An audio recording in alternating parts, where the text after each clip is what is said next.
সমাজ কতই না উন্নত হচ্ছে, তাই না? বাংলা ছেড়ে এখন সবাই ইংলিশেই ব্যস্ত হয়ে গেছে, ইংলিশ শিখতেই ব্যস্ত হয়ে গেছে। শিখতে শিখুক, সেটা নিয়ে কোনো কথা নেই। বাংলাটাও যেমন জরুরি, ইংলিশটাও যেমন জরুরি, হিন্দিটাও তেমনই জরুরি।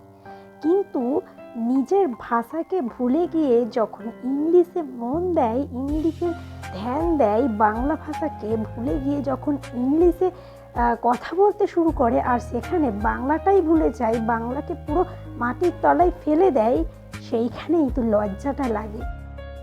নিজের মাতৃভাষাকে ভুলে শুধুমাত্র উন্নত স্মার্ট দেখানোর জন্য শুধুমাত্র যে ইংলিশকেই প্রাধান্য দেয়, বাংলা ভাষাকে একদম পিছনে ফেলে দিয়ে ইংলিশে কথা বলতে শুরু করে আর নিজেকে ভাবে কতই না দারুণ, তারাই তো ভুল করছে।